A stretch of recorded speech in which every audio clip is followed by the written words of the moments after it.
शिवे सर्वार्थ स्वाधिके शरण्ये त्र्यंबके गौरी नारायणी नमोस्तुते। सृष्टि स्थिति विनाशानां शक्तिभूते सनातनी गुणाश्रये गुणमये नारायणी नमोस्तुते। शरणागत दीनार्थ परित्राणपरायणे सर्वशक्ति हरे देवी नारायणी नमोस्तुते।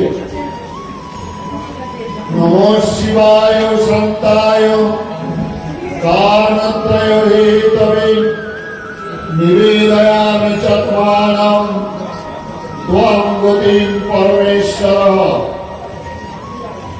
रामाय रामचंद्राय रामभद्राय वेधसे रघुनाथ नाथाय सीतया पतये नमः। वसुदेव सुतं देवं कंसचाणूरमर्दनं देवकी परमानन्दं कृष्णं वन्दे जगद्गुरुम्। अहैतुकीं प्रेमघनदिव्यमूर्तिम् आचार्य रूपं प्रणवं नमामि। भारत सेवाश्रम संघे কলকাতা এবং আসামের পান্ডু থেকে স্বামীজীগণ এসেছেন। যা যেসব সন্ন্যাসীরা নহে ধন নহে মান জীবনের সর্বাপেক্ষা প্রিয় বস্তু করিয়া ইন্ধন জ্বালাইছে হরিতাশ্রম এহেন ত্যাগপ্রতি সন্ন্যাসী যারা সত্যম শিবমের চিরভাষ্য স্বরূপ, যারা ভোলানাথ আশুতোষ যে সন্ন্যাসীর উদ্দেশ্যে গানটি নিবেদন করছিলেন, ত্যাগের মন্ত্রে দীক্ষিত যারা মানুষ তারা নয়, মানুষের বেশে দিয়ে যায় তারা দেবতার পরিচয়। এর সন্ন্যাসী দেব শিশু সন্ন্যাসী দেবতার দ্বীপ হাতে নিয়ে আপনাদের সামনে উপস্থিত হয়েছেন। সেই সব সন্ন্যাসীদের উদ্দেশ্যে আমার আন্তরিক শ্রদ্ধার্ঘ নিবেদন করছি। আজকে এই ভারত সেবাশ্রম সংঘ অনুমোদিত বিদ্যালয় হিন্দু মিলন মন্দিরের আয়োজিত হিন্দু ধর্ম শিক্ষা সংস্কৃতি সম্মেলন বৈদিক শান্তি যজ্ঞের অনুষ্ঠানের আয়োজন। এই অনুষ্ঠানে যারা এসছেন ধর্মপ্রেমী রাষ্ট্রপ্রেমী ভ্রাতা এবং ভগিনীগণ, ভারত আচার্য স্বামী প্রণবানন্দজি মহারাজ যখন এই সংঘ গঠন করছেন, অধুনা বাংলাদেশ বাজিতপুর ধামে তদানীন্তনকালে সন্ন্যাসীদের নিয়ে বসেছেন সংঘের নামকরণ ঠিক করার জন্য। বহু সন্ন্যাসী তারা চাইছেন গুরুর সঙ্গে নাম যুক্ত থাকবে এই আশ্রমে। বিভিন্ন রকম নামের প্রস্তাব দিচ্ছেন। আচার্য স্বামী প্রণবানন্দজি মহারাজ মৌন সম্মতি দিচ্ছেন না। তদানীন্তনকালে সংঘের শ্রেষ্ঠ সাধক, শ্রেষ্ঠ লেখক, বিদগ্ধ সংঘের পূজ্য বেদানন্দ স্বামীজি মহারাজ সংঘের নামকরণের আগে ভারত কথাটি যুক্ত করেছেন। সঙ্গে সঙ্গে আচার্যদেব এই কথাটিতে সম্মতি দিলেন। পরবর্তীকালে ভারত কথাটি, তারপরে সেবা আশ্রম সংঘ। কেন ভারত কথাটি বললেন? আচার্য স্বামী প্রণবানন্দজি মহারাজকে আমরা যারা সন্ন্যাসী মণ্ডলী তাকে ভবিষ্যৎ দ্রষ্টা, তাকে যুগস্রষ্টা, তাকে যুগদ্রষ্টা রূপে আমরা প্রচার করে থাকি। কেন তিনি ভারত কথাটি বললেন?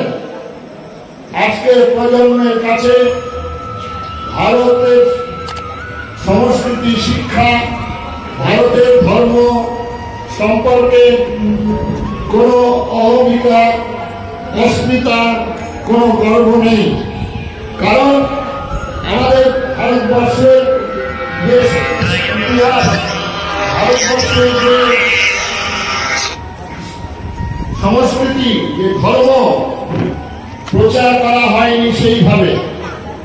এবং তার মূলে একজন ভারতবর্ষের প্রধানমন্ত্রী ছিলেন জওহরলাল নেহেরু। তিনি কিছু ঐতিহাসিক আমদানি করলেন ভারতবর্ষে, যে ঐতিহাসিক গুলো একদম তিনটি মত।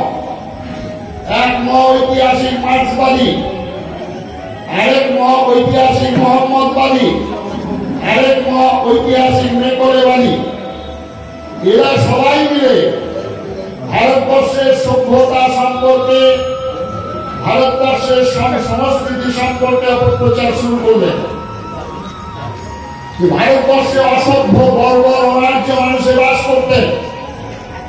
ভারতবর্ষের সভ্যতা সম্পর্কে যে মুনি ঋষিরা, ভারতবর্ষের সম্পর্কে যে ঐতিহাসিক বিদরা লিখেছেন, যে ভারতবর্ষের সম্পর্কে কবিরা বন্দনা গান গিয়েছেন, সেগুলো ভুলিয়ে দেওয়ার চক্রান্ত সুদূর প্রসারী, যার ফলস্বরূপ আজকের প্রোডাকশন আমরা কি বলা হলো, ভারতে কখনো আর্য ছিল না, অনার্য। গিরিপথ ফাইবার থেকে এসে আমাদেরকে আর্যত্বে দীক্ষা করে দিয়েছেন। এটা সর্বপ্রথম ভুল, সর্বপ্রথম এটা ইতিহাসের থেকে মুছে দেওয়ার একটা চক্রান্ত, যেটা আমাদের প্রজন্মের পর প্রজন্ম এই শিক্ষা লাভ করেন। যদুনাথ সরকার, রমেশচন্দ্র মজুমদার ঐতিহাসিক, এবং আমাদের স্বামী বিবেকানন্দ, ঋষি অরবিন্দ, আচার্য স্বামী প্রণবানন্দ তারস্বরে বলেছেন ভারতের সংস্কৃতি অতি প্রাচীন সংস্কৃতি। পৃথিবীর কোথাও যখন একটি দীপশিখা প্রজ্বলিত হয়নি, ভারতবর্ষের জ্ঞান ভান্ডার নিয়ে পৃথিবীর দিকে দিকে পৌঁছেছেন। এ যেন ভারতবর্ষের সভ্যতা, সংস্কৃতি সম্পর্কে অপপ্রচার করা হলো। আমরা রামায়ণে মা সীতা রামচন্দ্রকে আর্যপুত্র বলে সম্বোধন করেছেন। আমাদের মহাভারতে ভগবান দ্রৌপদী পঞ্চ পাণ্ডবকে আর্যপুত্র বলে সম্বোধন করেছেন। কবিরা কি বলেছেন? ভারত আমার, ভারত আমার, মানব যেথায় বিভিন্ন নেত্র, মহিমা তুমি জন্মভূমা, এশিয়া তুমি তীর্থক্ষেত্র। প্রথম প্রভাত উদয় তব গগনে, প্রথম সামরাত তপ তপ গণে, প্রথম প্রচারিত হইল জ্ঞান ধর্ম কাব্য কাহিনী তব বন ভবনে। ভারত আমার যেদিন বিশ্বে নিখিল বিশ্বে শুনিল জলদি হইতে উঠিল ভারতবর্ষ, সে কি বিশ্বে কলরব, সে কি মা হর্ষ, জয় জননী ভারতবর্ষ। বহু বন্দনা গান গিয়েছেন ভারতবর্ষ সম্পর্কে। সত্যম শিবম সুন্দরমের ছিল ভাস্কর জ্ঞানমূর্তি ভারত। জানার অপর পারে গিয়ে জেনেছে, অচিন্তনীয় শক্তির সন্ধান নিয়েছে। চিরকালে ভারতবর্ষ জ্ঞানের সাধনা অত্যন্ত তাপস। শ্রেণীহীন সমাজ অথবা অন্য বস্ত্রের সুসমাধান তার কাছে শ্রেষ্ঠ সমাধান নয়। আপনি মুক্তি, বিলং অফ দ্য সেলফ, এটাই হচ্ছে ভারতবর্ষের লক্ষ্য। আচার্য স্বামী প্রণবানন্দজি মহারাজ বলেছেন, লক্ষ্য কি? মহামুক্তি, আত্মতত্ত্ব উপলব্ধি, এটাই হচ্ছে ভারতবর্ষের লক্ষ্য। এই ভারতবর্ষে জন্মগ্রহণ করা বহু সৌভাগ্যে আমরা জন্মগ্রহণ করেছি। দেবতারা এই ভারতবর্ষে জন্মগ্রহণ করার জন্য প্রার্থনা করতেন। গায়ন্তি দেবা গীতত্রিলোকানি ধন্যাস্ত ভারত ভূমি বলে এবং প্রার্থনা করছেন। পৃথিবীর কোথাও জন্মগ্রহণ করেছেন ঈশ্বর, কোথাও বা জন্মগ্রহণ করেছেন ঈশ্বরের পুত্র, কোথাও বা জন্মগ্রহণ করেছেন পয়গম্বর। স্বয়ং ভগবান যুগে যুগে ভারতবর্ষের এই পূর্ণভূমিতে জন্মগ্রহণ করেছেন। তাই ভারতবর্ষকে মুখ্য ভূমি, ভারতবর্ষকে ধর্মভূমি, ভারতবর্ষকে পূর্ণভূমি বলে বর্ণনা করেছেন। মুক্তহীন কণ্ঠে, বিরাহীন চিত্তে এই বেথারহরি শহরে বসে নয়, চিকাগো শহরে, যেখানে 10টি ধর্মের প্রতিনিধিরা, যেখানে হাজার হাজার মানুষ যারা হিন্দু ধর্মকে কলঙ্কিত করার জন্য, কুসমাচ্ছন্ন করার জন্য, নিজের ধর্মকে প্রচার শ্রেষ্ঠ বলে ঘোষণা করার জন্য সম্মেলনের আয়োজন করেছিলেন।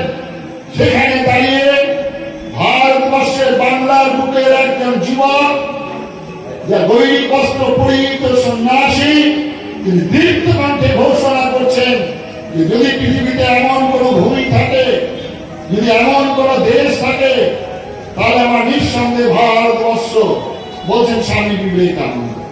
সুতরাং আচার্য স্বামী প্রণবানন্দজি মহারাজ এই ভারত কথা নিরক্ষে রাখলেন। ভারত প্রতিভারত, যদি ধ্যানেরত যে দেশের মানুষ, তাহলে বলা হয় ভারত এবং ভারতী।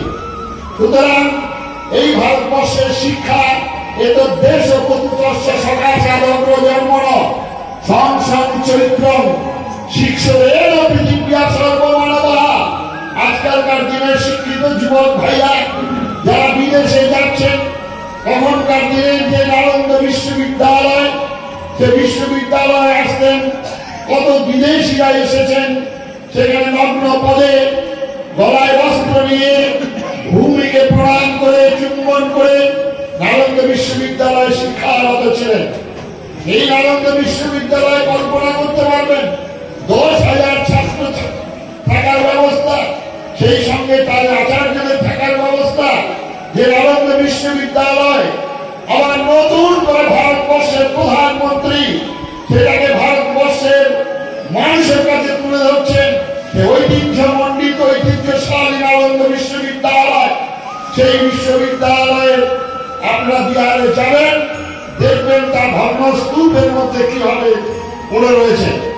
সুতরাং ভারতবর্ষের এই সভ্যতা অতীব প্রাচীন সভ্যতা, যে যখন পৃথিবীর কোথাও একটি মানুষ আরো দীপশিখা পর্যন্ত হয়নি, তখন ভারতবর্ষের জ্ঞান ভান্ডার নিয়ে সমস্ত জায়গায় পৌঁছে যাচ্ছে। এও ভারতবর্ষের নতুন করে প্রচার প্রসার, তার সংস্কৃতি ধর্ম প্রচার প্রসারের উদ্দেশ্য নিয়ে ভারত কথা নিয়ে আচার্য স্বামী প্রণবানন্দজি রাখলেন তার সংঘের নামকরণের প্রথম।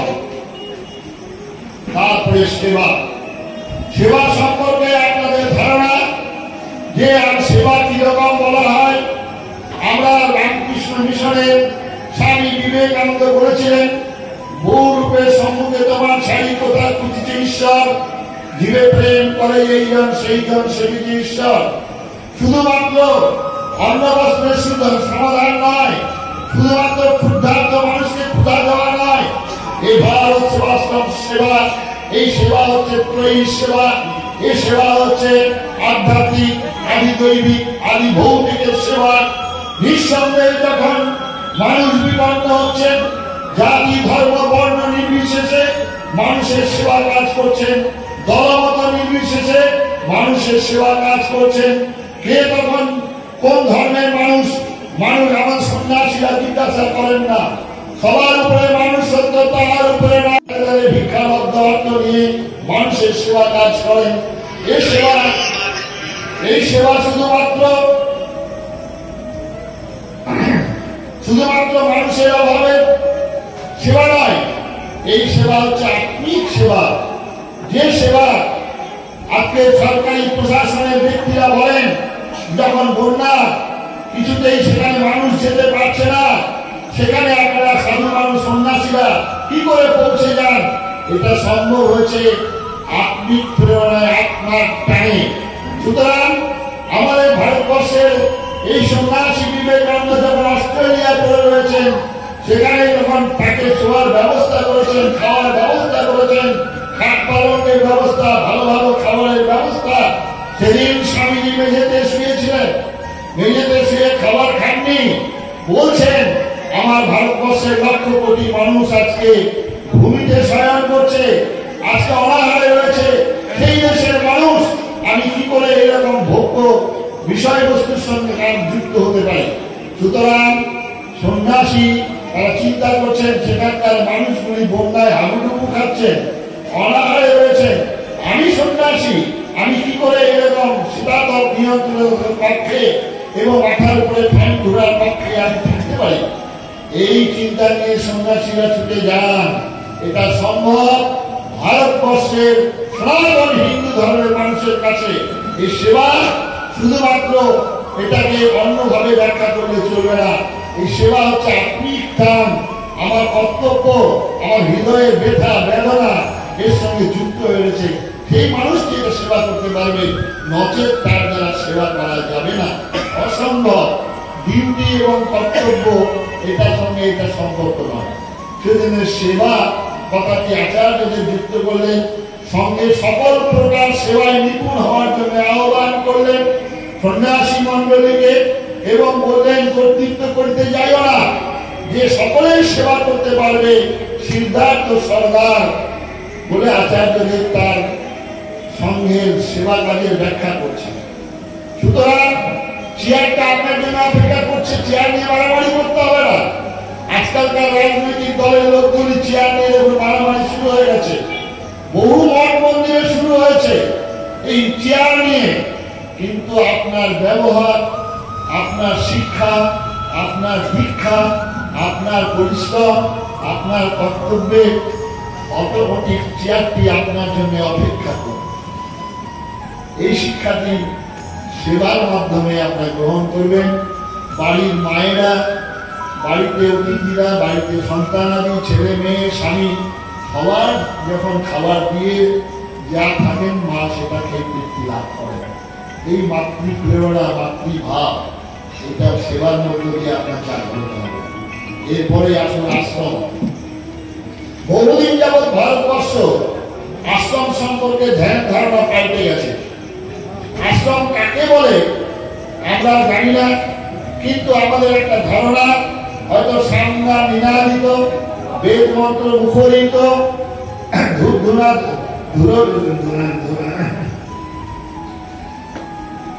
এই আশ্রমের কথা আমরা জানি। শান্ত রসাস্পদ সন্ন্যাসী পরিবৃত মুনি ঋষিরা সেখানে ধ্যান জপ করছেন, সাধন বর্জন করছেন, এই আশ্রমের কথাই আমরা জানতাম। কিন্তু আমাদের যে জীবনটা, আমাদের যে মনুষ্য জীবন, এই জীবনটাকে 4টি আশ্রমে ভাগ করা হয়েছে। আমরা সেটা থেকে বিচ্যুত হয়েছি, আমরা সেটা জানি না। এই আশ্রম, 4টি আশ্রম কি? মানুষের ধারণা আমাদের জন্ম হয়েছে, ধীরে ধীরে বড় হব, ধীরে ধীরে আমরা বৃদ্ধ হয়ে যাব, বৃদ্ধের পরে মৃত্যু পথে পতিত হব। তা নয়, আমাদের জীবনটা 4টি আশ্রম। প্রথম হচ্ছে আমাদের ব্রহ্মচর্য আশ্রম, তারপরে গার্হস্থ আশ্রম, বানপ্রস্থ সন্ন্যাস। এই ব্রহ্মচর্য আশ্রমটাই হচ্ছে ভারতবর্ষের ভিত্তি, আপনার জীবনের ভিত্তি। এই ব্রহ্মচর্য আশ্রম থেকেই আমাদের শিক্ষা শুরু হয়ে গেল। সুতরাং ব্রহ্মচর্য আশ্রমে আহার সংযম, নিদ্রা সংযম, বাক সংযম, সমস্তটা সংযম হবে ব্রহ্মচর্য আশ্রম। এই ব্রহ্মচর্য আশ্রম পূর্ণ হয়ে গেলেই আপনি এবার গার্হস্থ আশ্রমে প্রবেশ করবেন। এবং সেই গার্হস্থ আশ্রমটা হচ্ছে ভারতবর্ষে, আপনারা আশ্রম সম্পর্কে ধারণায় হয়তো বলবেন ভারতবর্ষের পৃথিবী বিখ্যাত আশ্রম হচ্ছে রামকৃষ্ণ মিশন, আমাদের থেকে বহু গুণ বড়। রামকৃষ্ণের পর হয়তো ভারত সেবাশ্রম সংঘের কথা আপনারা জানেন, কিন্তু পৃথিবীতে এমন একটি আশ্রম আছে, সমস্ত আশ্রমের থেকে শ্রেষ্ঠ আশ্রম হচ্ছে সেই আশ্রম, সেই আশ্রমটা কি কে বলতে পারবেন? সেই আশ্রমটা হচ্ছে গারস্থ আশ্রম। গারস্থ আশ্রম, এই যে সাধু বাবারা দেখছেন, এরা সব আমরা গারস্থ আশ্রম থেকে এসেছি। এই গারস্থ আশ্রমে হচ্ছে কে? আজকে এই হিন্দু মিলন মন্দিরে সেই আমার আচার্যদেবের চরণে প্রণাম। রামকৃষ্ণ মিশনে গেলে ঠাকুর রামকৃষ্ণ, মা সারদা, বিবেকানন্দ। অনুকূল ঠাকুর আশ্রমে গেলে অনুকূল ঠাকুর, বড় মা, মেজ মা, ছোট মা, এখন তো আবার 2-3 ভাই আছে, বড়দা, ছোটদা, মেজদা। গারস্থ আশ্রমে সাধু বাবা কাকে আছেন, কাকে প্রণাম করবো, কে দেবতা? গারস্থ আশ্রমে হচ্ছে মাতা মেয়ে পার্বতী দেবী, পিতা দেব মহেশ্বর, মা এবং বাবা। মা বাবার আশীর্বাদ ভিন্ন, আপনারা জীবনে কখনো শান্তি পাবেন না। এবং জগতে যত বড় বড় মহাপুরুষ জন্মগ্রহণ করেছেন, প্রত্যেকের জীবনে মায়ের প্রার্থনা, মায়ের আশীর্বাদ। সুতরাং আপনারা যারা এখানে আছেন গারস্থ আশ্রম, এই গারস্থ আশ্রমে প্রত্যেকের বাড়িতে মা বাবাকে প্রণাম করা, মা বাবাকে যত্ন করা, বিশেষ করে বাঙালি মধ্যবিত্ত ঘরে, বাঙালি উচ্চবিত্ত ঘরের মায়েদেরকে বৃদ্ধাশ্রমে পাঠাচ্ছেন। খুব দুঃখজনক, গরিব মানুষরা মাকে বৃদ্ধাশ্রমে পাঠান না। আমার ওখানে আশ্রম পাড়ায় 3 ভাই, একজন হেডমাস্টার, একজন ইলেকট্রিক ডিপার্টমেন্ট, একজন পিডব্লিউডি ডিপার্টমেন্টে চাকরি করেন, তার মা আছে। সেই মাকে 4 মাস করে ভাগ করেছে, 3-4 12 মাস। আমি বললাম, আপনি হেডমাস্টার, আপনার মাকে? বলে, মা এখন আমার কাছে আছে, মাকে এখন আমি খেতে দিই। আপনার লজ্জা করছে না? আপনি বলতে পারবেন না আমি মায়ের কাছে থাকি, আমি মায়ের বাড়িতে থাকি, আপনার বাড়িতে মা থাকবে? এই তো হিন্দু সমাজ, এই তো আমাদের আজকে হিন্দুদের দুরবস্থা। সুতরাং মাকে প্রণাম করবেন, বাবাকে প্রণাম করবেন, তাদের আদর যত্ন করবেন, তাদের আশীর্বাদ করবেন। এই যে গারস্থ আশ্রম, এটাই হচ্ছে ভারতবর্ষের শ্রেষ্ঠ আশ্রম। তাই আচার্য স্বামী প্রণবানন্দজি মহারাজ এই সংঘের নামকরণের সঙ্গে আশ্রম যুক্ত করেছেন। এরপরে হচ্ছে বানপ্রস্থ এবং সন্ন্যাস। এখন যে সাধু বাবাদের দেখছেন, এটা আমাদের বৈদিক মতের সাধু বাবা নয়, আমাদের শঙ্করাচার্যের পর থেকে এই প্রথা চালু হয়েছে। সুতরাং আপনারা গারস্থ আশ্রমে যারা আছেন, প্রত্যেকে সতর্ক হবেন। এই আশ্রম থেকে আরো 3টি আশ্রম পরিচালিত হচ্ছে। পৃথিবীর সমস্ত জীব জন্তু জানোয়ার এই গারস্থ আশ্রম থেকেই পরিপালিত, লালিত, পোষিত হচ্ছে। সুতরাং গারস্থ আশ্রমের উপরে আচার্য স্বামী প্রণবানন্দজি মহারাজ প্রচন্ড জোর দিয়েছেন, গারস্থ আন্দোলন করেছেন। গারস্থ বাড়িতে গিয়ে স্বামীজিদেরকে দিয়ে অনুষ্ঠান করেছেন এবং গারস্থ আন্দোলনের মাথা এবং পিতা, স্বামী, স্ত্রী, ছেলে, মেয়ে মধ্যে যে প্রচুর সম্পর্ক থাকবে, একটু পরে করেন, সেই সম্পর্ক তৈরি উঠবে গারস্থ আশ্রমে। তাই আশ্রমের পুনঃপ্রতিষ্ঠা, আশ্রমের পুনঃপ্রচার এই করার উদ্দেশ্য নিয়ে আশ্রম করা হবে। সংঘ সম্পর্কে আচার্য স্বামী প্রণবানন্দজি মহারাজ বলছেন, এই সংঘ দ্বিতীয় বুদ্ধ সংঘ। এই সংঘ সম্পর্কে আমাদের ভারতবাসীদের ধ্যান ধারণা একবারই ছিল না। সংঘ, আচার্য স্বামী প্রণবানন্দজি মহারাজ এই সংঘের প্রতি ভীষণভাবে জোর দিয়েছেন, যার জন্য সংঘ শক্তি কলযুগে মহাপ্রভু যেমন বলেছেন, সংঘ একের লাঠি রথের বোঝা। এবং সংঘ বলছেন, তৃণমূল গুচ্ছবদ্ধ হয়ে একতায় মত্ত মাতঙ্গের রাখে বাঁধিয়া হেলায়। এই জন্য সংঘ আজকে সংঘ শক্তির কাছে দেখছেন, একটা শহরে একজন যদি মস্তান থাকে, একজন যদি সেরকম শক্তিশালী দেখছেন, কিছুদিন আগে তার কি দাপট ছিল, সেইখানে সমস্ত শহরের যারা বসবাস করেন তারা তার কথায় উঠে বসছেন। কারণটা কি? সেই মস্তান, তার একটা বাহিনী আছে, তিনি শক্তিশালী, তাকে রাজনৈতিক ভাবে তারা সবাই ভয় করছেন এবং সাধারণ মানুষও ভয় করছেন। এই জন্য সংঘ শক্তি একটা ক্লাব, একটা ক্লাবকে কিভাবে ভয় করছেন আপনারা, আমরা কিভাবে ভয় করছি বুঝতে পারছেন? সুতরাং এই সংঘ শক্তি আচার্য স্বামী প্রণবানন্দজি মহারাজ সংঘবদ্ধতার কথা বলছেন। এটা আচার্যদের না, বেদেও আছে। বেদের প্রথমেই আছে সংঘচ্ছেদম সংঘদম সম্পর্কতা, অথচ আমরা বলি সহনা ভবতু সহন গুণাত্তু, আমরা সে শিক্ষা লাভ করিনি, আমরা সেটা গ্রহণ করি। যার ফলে আচার্য স্বামী প্রণবানন্দজি মহারাজের ভারত সেবাশ্রম সংঘ এই নামটি, এই আশ্রমটি আজকে আমাদের সম্পাদক খালি গুরু ভাই গুরুবোন, গুরু ভাই গুরুবোন অনেকবার বললেন। কিসের গুরু ভাই গুরুবোন? ভারত সেবাশ্রম সংঘ আপনার আমার, আপনাদের আমাদের সমস্ত শ্রেণীর মানুষের জন্য ভারত সেবাশ্রম সংঘ। এখানে বৈষ্ণব আসবে, এখানে শাক্ত আসবে, এখানে অনুকূল ঠাকুর আসবে, এখানে রামকৃষ্ণ আসবে, এখানে রাম ঠাকুর আসবে, এখানে বালক ব্রহ্মচারী আসবে, সবার জন্য।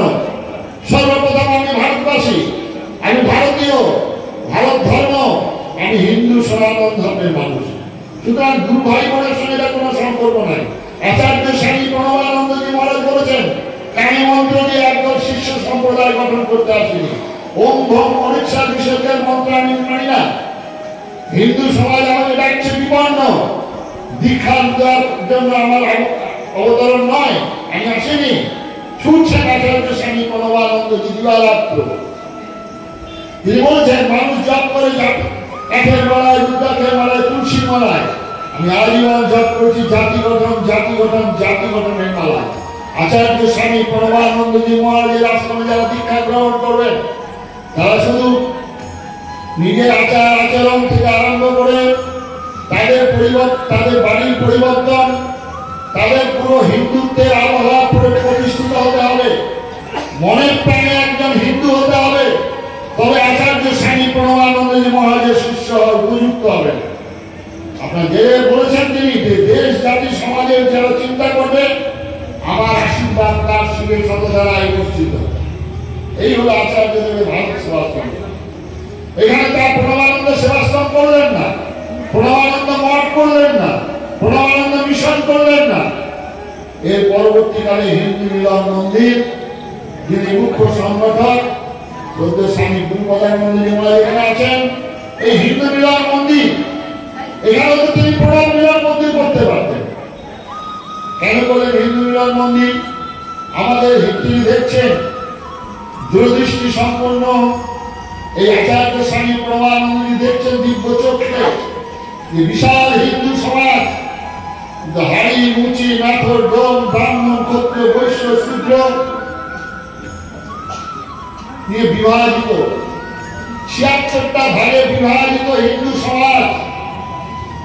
আচার্য স্বামী প্রণবানন্দজি মহারাজ তাই হিন্দু মিলন মন্দির করলেন।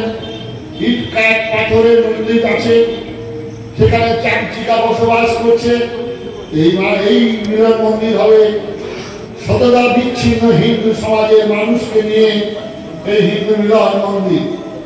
বহুদিন যাবৎ ভারতবর্ষে বেদ মন্ত্র উচ্চারণ করতে দেওয়া হয়নি, তাই আচার্য স্বামী প্রণবানন্দজি মহারাজ তিনি এই যজ্ঞের মধ্য দিয়ে, হিন্দু মিলন মন্দিরের মধ্য দিয়ে সমস্ত শ্রেণীর মানুষকে একতাবদ্ধ করার প্রয়াস গ্রহণ করেছেন।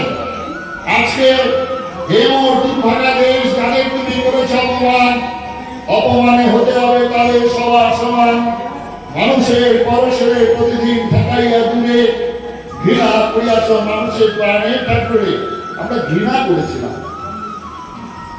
হেথায় একদিন বিরামবিহীন মহা ওঙ্কার ধ্বনি, একের মন্ত্রে হৃদয় তন্ত্রে উঠেছিল রণরণী। এই সেই ভারতবর্ষের আচার্য স্বামী প্রণবানন্দজি মহারাজ তাই যজ্ঞের কথা প্রচলন করলেন। সবার মধ্যে সবাইকে যজ্ঞ মন্ত্র উচ্চারণ করার অধিকার দিলেন আচার্য স্বামী প্রণবানন্দজি মহারাজ। এই নদিয়া জেলায় নবদ্বীপে এমন একজন মহাপুরুষ জন্মগ্রহণ করেছিলেন। সেদিন অদ্বৈত আচার্যের প্রার্থনায় সচিমাতার কোল আলো করে এসেছিলেন গৌরাঙ্গ মহাপ্রভু। এই গৌরাঙ্গ মহাপ্রভু আবির্ভূত না হতেন, কোথায় আজকে বেধাডাউরি হিন্দু মিলন মন্দির, কোথায় আজকে কার্তিক মহারাজ, সবকে পশ্চিম দিকে দাঁড় হয়ে ধরে উপোস করতে হতো। এটা হচ্ছে চৈতন্য মহাপ্রভুর অবদান। আর এই চৈতন্য মহাপ্রভু যিনি নবদ্বীপের 9টা দ্বীপ থেকে কাজীর বিরুদ্ধে যুদ্ধ ঘোষণা করেছিলেন, এই মহাপ্রভুকে আজকে স্মরণ করতে হবে। এই মহাপ্রভু সেদিন বলছেন ধর কাজী, মার কাজী, ওরা আহ্বান জানাচ্ছেন। মশাল হাতে নিয়ে মহাপ্রভু বলছেন আয় আয় কাঠ ঘাটিয়ান মাথা, কোথায় গেলে কাজী বেটা, আজই ভুবন করিব নির্জবন। এটা হচ্ছে আমাদের বাঙালি হিন্দুদের অবতার পুরুষ, প্রেমের ঠাকুর, যিনি কেঁদে কেঁদে ভাসিয়েছেন। এই চৈতন্য মহাপ্রভুকে আজকে স্মরণ করতে হবে। যিনি সিংহ রাশি, সিংহ লগ্ন, সিংহ পুরুষ, এই চৈতন্য মহাপ্রভু।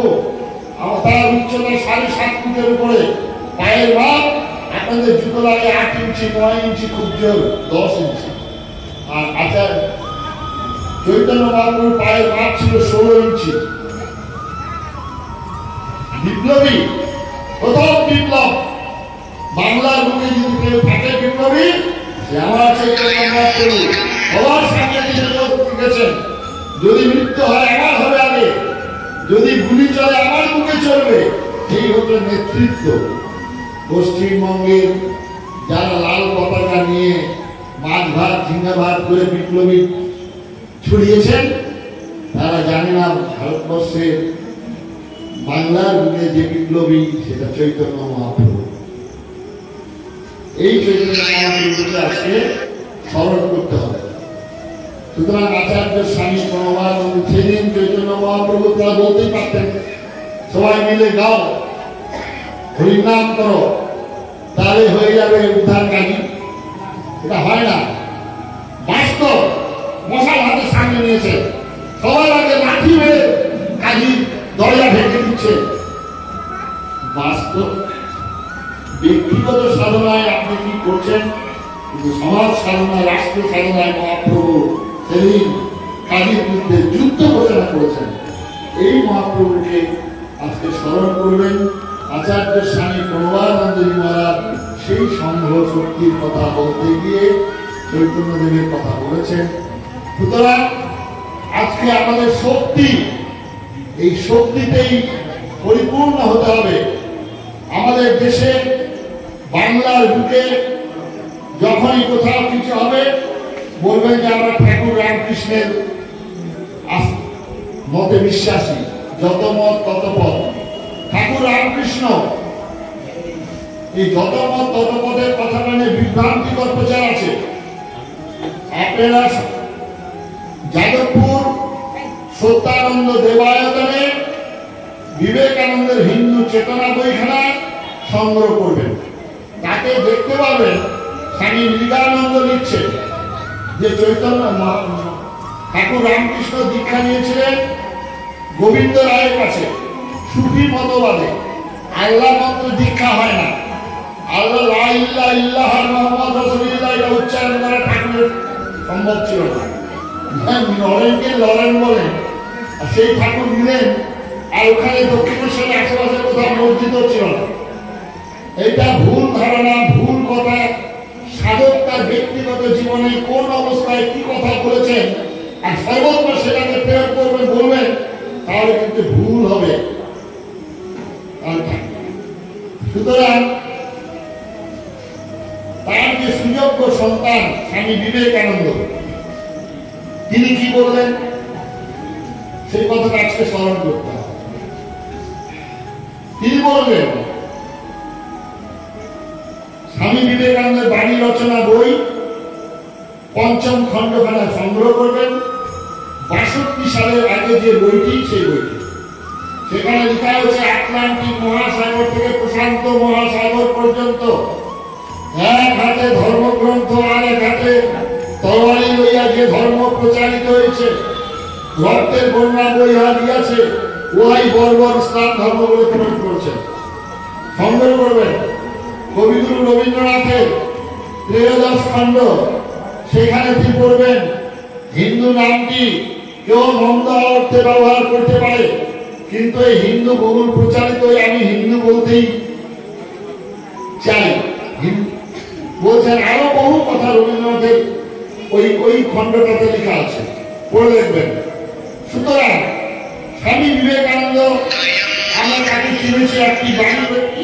সুযোগ করতে পারে না।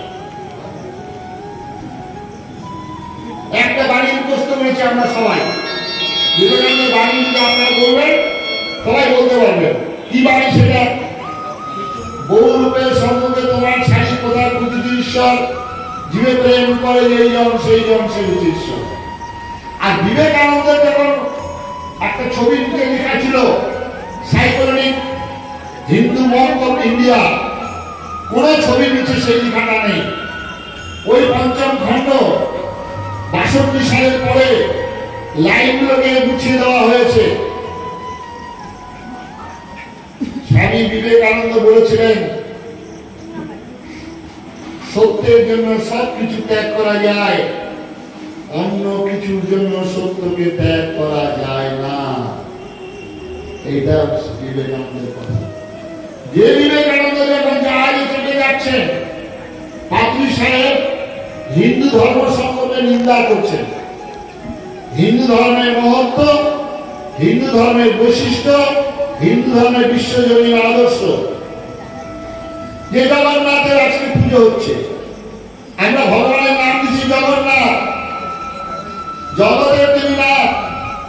আমাদের অভিষেক হয়, অভিষেকের মন্ত্রটা হচ্ছে সহস্র শীর্ষ, সহস্র পুরুষ, সহস্রাক্ষ, সহস্রকার, সর্বভূমিং সর্বত কৃত্য অত্যুষ্ঠ দশাঙ্গুলম। তার সর্বত্র চোখ, তার সর্বত্র মাথা, তার সর্বত্র হাত, তাকে বলা জগন্নাথ। এর মহত্ব তুমি কি বুঝবে? প্রিয়া ভাগিন, তুমি কি বুঝবে? যদি আমার পিতা জগন্নাথ হয়, আমার মা যদি জগন্মাতা হয়, তাহলে পৃথিবীর সমস্ত মানুষ আমার ভাই বোন। তাই জন্যই বিবেকানন্দ বলেছিলেন sisters and brothers of my America. কেন বলেছিলেন? অন্যান্য মতগুলি পৃথিবীর মানুষকে, মনুষ্য গোষ্ঠীকে দুটি ভাগে ভাগ করেছেন। একদল বলছেন হিরেন, আর একদল বলছেন কাফের। বিবেকানন্দ বারবার অনুরোধ করেছেন সেই সাহেবকে, সাহেব ক্ষান্ত হননি, আরো বেশি করে নিন্দা করছিলেন। তখন বিবেকানন্দ তার গুরুকে স্মরণ করতে পারতেন, বলতেন যত মত তত পথ। বিবেকানন্দ তখন বলতে পারতেন পাগলে কিনা বলে ছাগলে কিনা খায়। বিবেকানন্দ বলতে পারতেন হাতি চলে বাজার মে, কুত্তা ভুকে লাখো মে। স্বামী বিবেকানন্দ অধিক হুতাশনের মতো দৌড় দৌড় করে চলে উঠলেন।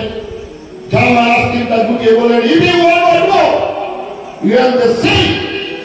তুমি যদি আর একবার আমার জননী স্বরূপা হিন্দু ধর্ম সম্পর্কে সমালোচনা নিন্দা করো, এক ঘুষিতে তোমাকে সমুদ্রজাত করবো। এই বিবেকানন্দকে ঘরে ঘরে পূজা করুন, তবে হিন্দু বিবাহবন্দী, তবে আপনারা হিন্দু হতে পারবেন, নচেত হতে পারবেন না।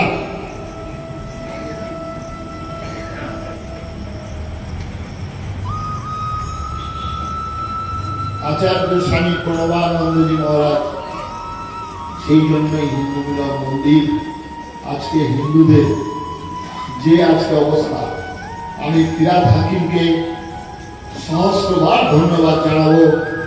তিনি একজন মুসলিম, তিনি কোরআন পড়েছেন, আর কোরআন পড়লেই কোরআনের যে মতবাদ তিনি সেটা প্রচার করছেন। আর আমরা মূর্খ হিন্দু, আমাদের বাবাজিরাও বেশিরভাগ তারা কোরআন পড়েননি, কোরআন সম্পর্কে কিছু জানেন না, আর তারা কথায় কথায় বলে দেন সর্বধর্ম সমন্বয়। আর সর্বধর্ম সমন্বয় কি? আবার পৃথিবীতে ধর্ম হচ্ছে একটা হচ্ছে ধর্ম, আর একটা হচ্ছে অধর্ম। এই ধর্ম অধর্মের কখনো সমন্বয় হয় না বন্ধুগণ। দুটি জিনিস, বহু ধর্ম নয়। ইসলাম ধর্ম, খ্রিস্টান ধর্ম, বৌদ্ধ ধর্ম, জৈন ধর্ম যারা বলেন এরা ভুল বলেন। এটা হচ্ছে মতবাদ।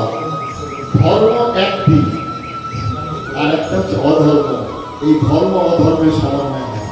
আর যদি সমন্বয় হতো তাহলে রামচন্দ্রের সঙ্গে রাবণের সমন্বয় হতো। রামচন্দ্রকে এখনকার আমাদের বাঙালি বুদ্ধিজীবীদের থেকে কম বুদ্ধি ছিল, তাহলে রামচন্দ্র কেন? রাবণকে তো বলতেই পারত, রাবণ তুমি সন্দেশকারী করেছো, সীতাকে নিয়ে যাও, খুব ভালো কথা। তুমি কান্দনিতে নিয়ে গেছো তোমার মত আমার মত, তোমার মধ্যে আত্মা বিরাজ করছে, আমার মধ্যে আত্মা বিরাজ করছে, এসো রাবণ তোমার সঙ্গে আমি কোলাকুলি করি। আমরা হিন্দু সমাজ আমরা কিছুই রামচন্দ্রের জীবন থেকে কোনো শিক্ষা লাভ করলেন না। এই রামচন্দ্র রাবণের বিরুদ্ধে লড়াই শুরু করছেন কিভাবে?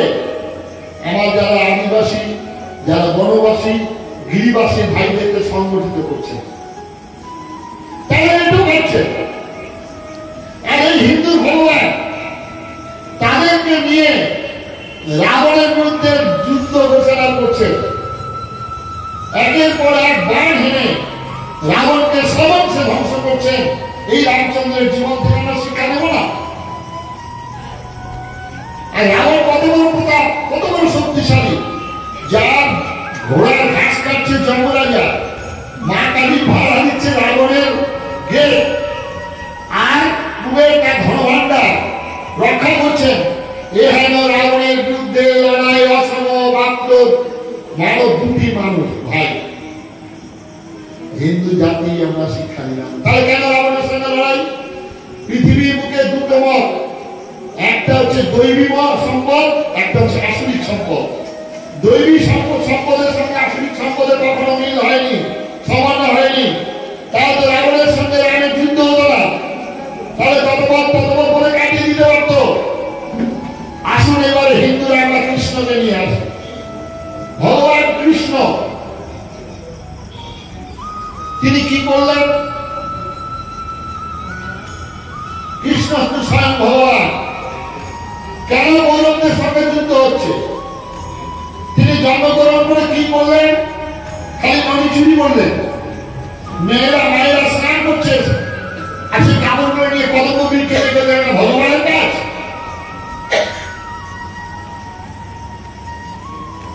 যিনি জন্মগ্রহণ থেকে প্রথমে বধ করছেন তুকারা 5 বছরের শিশু, তারপর অগাসুর বকাসুর কালে অনেক তমন বৃন্দাবনে যারা বৈষ্ণব সমাজ, যারা ভাগবত পাঠক, করজোড়ে আপনাদের প্রণাম নিবেদন করে বলছি, বৃন্দাবনটা খালি মাধুর্য দিয়া নয়, ওখানে শৌর্য বীর্যের প্রকাশ হয়েছে বৃন্দাবনে।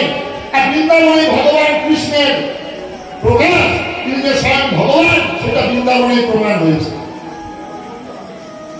এই বিশাল জীবন কীর্তনীয়রা এমন ভাবে কীর্তন করেন, ভাগবত পাঠকরা এমন ভাবে পাঠ করেন যে ভগবান কৃষ্ণের আর বিরাট ওই জীবনটা নেই।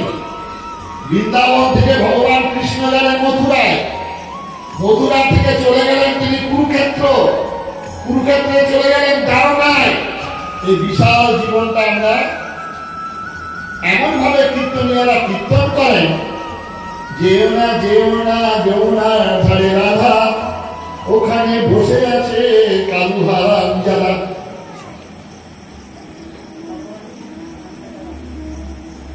আর এই বিধর্মীরা বলতে দেখো হিন্দু ভগবান, মায়েরা স্নান করছে, ঠাকুরগুলো নিয়ে গাছের ডালে চলে যায়। আর তখন কোনো জবাব দিতে পারে না, কখন উত্তর দিতে পারে না। কিসের আধ্যাত্মিক ব্যাখ্যা? প্র্যাকটিক্যাল। একমাত্র ভগবান শ্রীকৃষ্ণ রামচন্দ্র প্র্যাকটিক্যাল। ভগবান কৃষ্ণ কুরুক্ষেত্রের যুদ্ধ, কিন্তু ভগবান কিন্তু বলতে পারতেন সত্য আসলেই হোক, সত্য ছাড়া চলবে না, god is truth, truth is god. কিন্তু তার যে বাণী ছিল, 3টি বাণী, কি পরিত্রাণায় সাধনাং বিনাশায় দুষ্কৃতাং ধর্ম সংস্থাপনার্থায় সম্ভবামী যুগে যুগে বিনাশ কথাটা ব্যবহার করেছেন। এই বিনাশ কথাটা মালা চন্দনের দিয়ে হয় না, বিনাশ রাসলীলার মধ্যে হয় না, বিনাশ নৌকা বিলাসতে হয় না। বিনাশ কথাটা ব্যবহার করতে গেলে শক্তি শক্তি শক্তি is work we work is strength strength strength now still matter. এটা হচ্ছে ভগবান শ্রীকৃষ্ণের জীবন, বিশাল জীবন। জীবন থেকে আমরা কোনো শিক্ষা নিলাম না, যার ফলে আমাদের 1000 বছর যাবৎ একদল চিতিয়ে গেল, আর কিছু বছর যাবৎ একদল চাপিয়ে গেল। আবার একটু জুতোর পাল্লা, জুতো খাওয়ার পাল্লা বেড়ে গেছে। পার্লামেন্টে একজন বলে দিলেন যে হিন্দু ধর্মের মানুষ হিংসা, হিন্দু কথাটা হচ্ছে হিংসা। আর বাকি পার্লামেন্টে যারা ছিলেন তারা গুণবাদ, মুখ বন্ধ করে থাকলেন, কিছুই করলেন না। এমন পদলেহন আমাদের একজন তৃণমূল পশ্চিমবঙ্গের বাঙালি রত্ন, তিনি আমাদের সোনিয়া গান্ধীর ইশারায় বলে দিলেন চণ্ডীতে আছে গর্জন গর্জন খনমূল যাবৎ মধু পিবাম্বহ। মা দুর্গা বলছেন দাদা আমি মদ খেয়ে আসি, এসে তোকে আমি শাস্তি দিচ্ছি। আর এই শীতকালে মধু শব্দের অর্থ মদ কখনো হয় না, তাহলে মধু দিতে হতে বার্তা, মধু কারণী বার্তা, মধু মধু বলে যেসব শ্লোকগুলো রয়েছে তাহলে সেগুলো কি সব মদের ফোয়ারা? আরে মদ খেয়ে মাতাল হয়, মদ খেয়ে যুদ্ধে জয়লাভ করা যায় না। আর পাহাড়ে হিমালয়ে শীতকালে মধু খেলে শরীর গরম হয়, শক্তি বাড়ে। তাই তিনি বলছেন তুমি একটু দাঁড়াও, আমি কিছুক্ষণের মধু খেয়ে আসি। এর ব্যাখ্যা করছেন। সুতরাং আজকে আমাদেরকে সব দিক থেকে সচেতন হতে হবে। ইতিহাস থেকে আমরা শিক্ষা গ্রহণ করলাম না। কি ইতিহাস? যে ইতিহাসে আপনার পৃথ্বীরাজ চৌহান জানেন, নাম শুনেছেন যারা আপনারা এখানকার মানুষ, অনেকে লেখাপড়া তো ভালো জানেন। পৃথ্বীরাজ চৌহান তিনি পাঁচবার পরাজিত করলেন মোহাম্মদ ঘুরিকে, জয়চাঁদকে, এই মোহাম্মদ ঘুরিকে। তো মোহাম্মদ ঘুরি পরাজিত হচ্ছে, আর ওই যে আমাদের মহাত্মা গান্ধী শিখিয়ে দিয়ে গেছে আমাদের কি অহিংসা পরম ধর্ম, হ্যাঁ সেটা আমরা বুঝলাম না। অহিংসা পরম ধর্ম বলে আমরা প্রত্যেকবার ক্ষমা করলাম।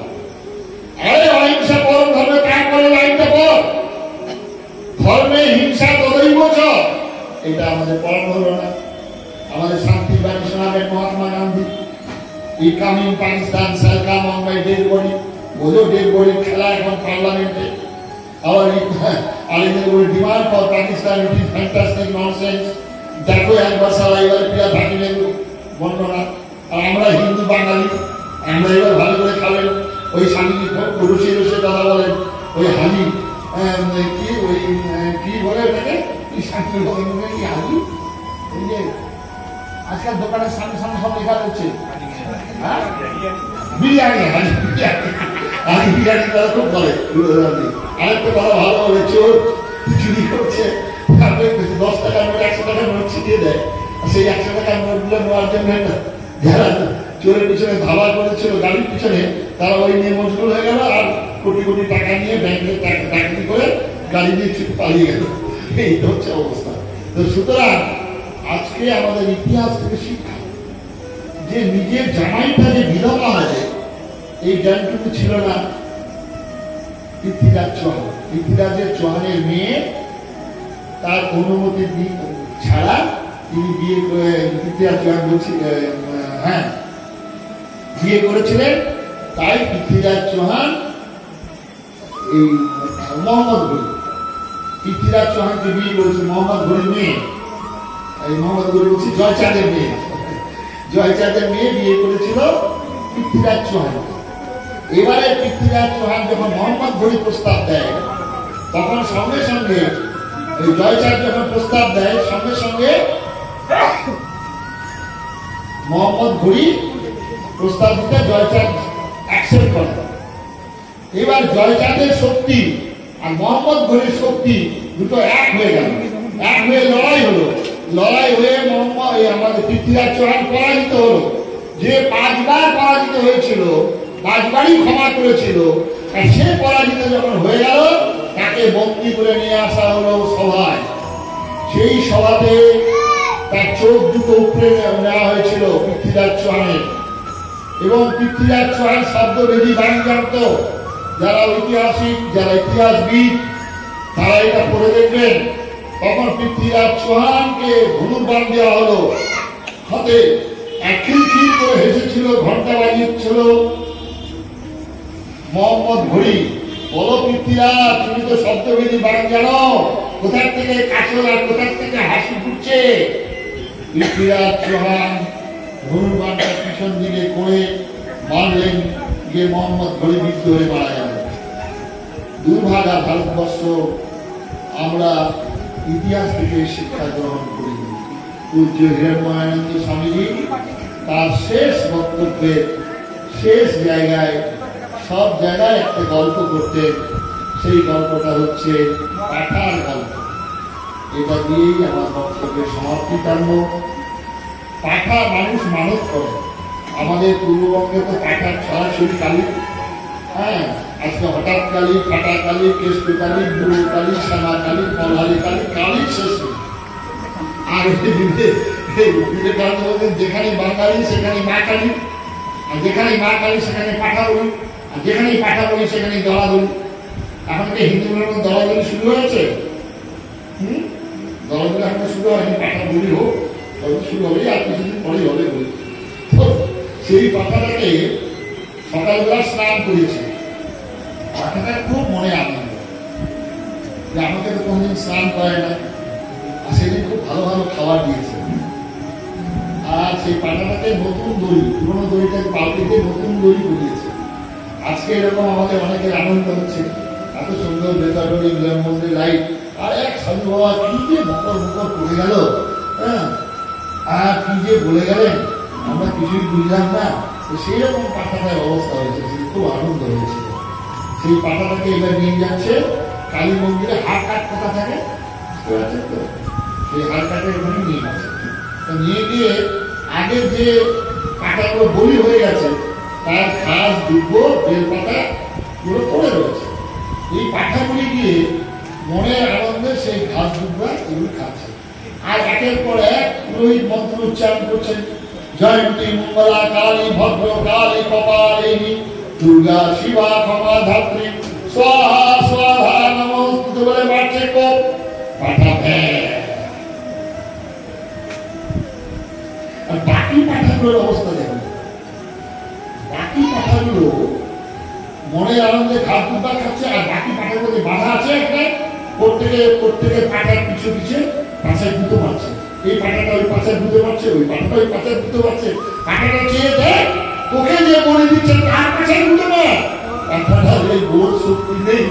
আমরা সেই পাঠা, আমাদের সেই বোধ শক্তি নেই। আমরা 47 সালের পরে হলাম কংগ্রেস, তারপরে হলাম সিপিএম, আরএসপি, বিজেপি, এখন আবার টিএমসি দিয়ে আমরা নিজেরাই বুতুবুতি করে মরছি। তাই পঞ্চায়েত ভোটে 79 জন মানুষ মারা যায়। কারা মারা গেছে? আমি কোন এমপি মরেছে, কোন এমএলএ মারা গেছে? তারা মরবে না ভাই, তারা সব এক হয়ে গেছে। সুতরাং পাঠা আমরা বুঝতে পারলাম। গরু তার সহজাতির চামড়া বহন করে, জাবর কাটতে কাটতে গরু বুঝতেও পারে না যে আমি কার চামড়া বহন করছি। আজকে খুব দুর্দিন, বাংলার খুব দুরবস্থা। প্রকাশ্যে একজন পদাধিকারী একটা রাজনৈতিক দলে সে বলছে যারা বিধর্মী তাদেরকে ধর্মে নিয়ে আসো, সেই ধর্মে তাদের মুক্তি হবে না, বেহেশতে যেতে পারবে না, জান্নাতে থাকবে। তার জন্য হিন্দুদেরকে তিনি আহ্বান জানাচ্ছেন এই মুসলিম ধর্ম গ্রহণ করার জন্য। তিনি ইসলাম ধর্মে, তিনি একজন কোরআন পাঠক, তিনি সত্যি কথাই বলেছেন। কোরআনে যা নির্দেশ আছে সেই নির্দেশ তিনি অক্ষরে অক্ষরে পালন করছেন। আমরা দুর্বার হিন্দু সমাজ আমরা চেয়ে চেয়ে দেখবো, আর ভয় কাটতে ভোগ এই দিয়ে আমাদের পরিসমাপ্তি। যে 14 পুরুষের ভিটামাটি ছেড়ে শিয়াল কুকুরের মতো পালিয়ে আসতে হয়েছিল নিজের টিকি রক্ষার জন্য, নিজের কপালের সিন্ধু রক্ষার জন্য, পৈতে রক্ষার জন্য, ঘোষ টাইটেলগুলোকে রক্ষা করার জন্য পালিয়ে আসতে হয়েছিল শিয়াল কুকুরের মতো। তাদেরকে আজকে জিজ্ঞাসা করবেন, আপনারা তো গান গিয়েছিলেন, গোয়াল ভরা গরু, পুকুর ভরা মাছ, কণ্ঠ ভরা গান, গোলা ভরা ধান, কেন বাবাজি এসেছেন? এসে এখানে বলছেন আমি একই নৃত্যে দুটি কুসুম, হিন্দু সর্বান, মুসলমান তার মায়ের মনে, হিন্দু তার প্রাণ। খুব ভালো কথা। এখানেও নজরুল যে ভবিষ্যৎ দ্রষ্টা, নজরুল যে দূরদৃষ্টি সম্পূর্ণ ছিলেন, এখানেও প্রমাণিত হচ্ছে। তাই এই যে কবিতাটার ভাবার্থ মর্মার্থ আপনারা একবার চেষ্টা করবেন। কি বলতে চাইছেন কবিগুরু নজরুল? তিনি বলছেন নয়নের মণি হচ্ছে মুসলমান। নয়নের মণি এখনই এই রাস্তায় অ্যাক্সিডেন্ট হলো, আমরা সবাই মিলে ছুটে গেলাম, গিয়ে দেখছি যে লোকটির চোখ দুটো নষ্ট হয়ে গেছে, তার দেহে প্রাণ আছে। তাহলে আমরা কেউ নিয়ে যাবো হাসপাতালে চিকিৎসার জন্য, আই ব্যাংকের মাধ্যম দিয়ে চোখ পাওয়াও যেতে পারে। আর যদি দেখি যে মানুষটি খেয়াল খেয়াল করে তাকিয়ে রয়েছে, তার দেহে প্রাণ নেই, তাহলে হিন্দুরা হলেও নিয়ে যাবেন শ্মশানে, মুসলমানরা হলে নিয়ে যাবেন কবরে, কারণ তার দেহে প্রাণ নেই। তাই ভারতবর্ষের প্রাণ হচ্ছে হিন্দু। তাই ভারত নয়নের মণি চলে গেলেও নয়নের মণি আমদানি করা যাবে। যারা নয়নের মণি নিয়ে নাচানাচি করছেন ভাই, নয়নের মণি আমদানি করা যাবে, কিন্তু ভারতবর্ষের প্রাণ হচ্ছে হিন্দু।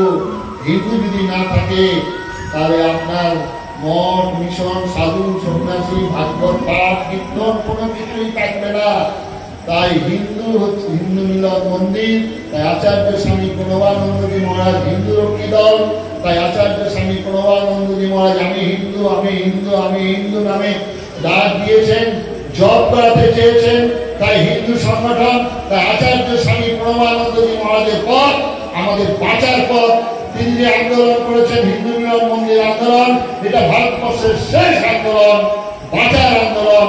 তাই সবাই আপনারা সমস্ত রকম ভেদাভেদ ভুলে আপনারা হিন্দু মিলন মন্দিরের পতাকা তলে এসে আমি হিন্দু এই নাম জপ করুন, না হলে বাঁচতে পারবেন না। এটাই আচার্য স্বামী প্রণবানন্দজি মহারাজের মত হিন্দু মিলন মন্দিরের মাধ্যমে প্রচার করে গেছেন। ভারতবর্ষ আবার জাগবে, আবার উঠবে, আবার জগৎগুরু আসনে প্রবেশন করবে।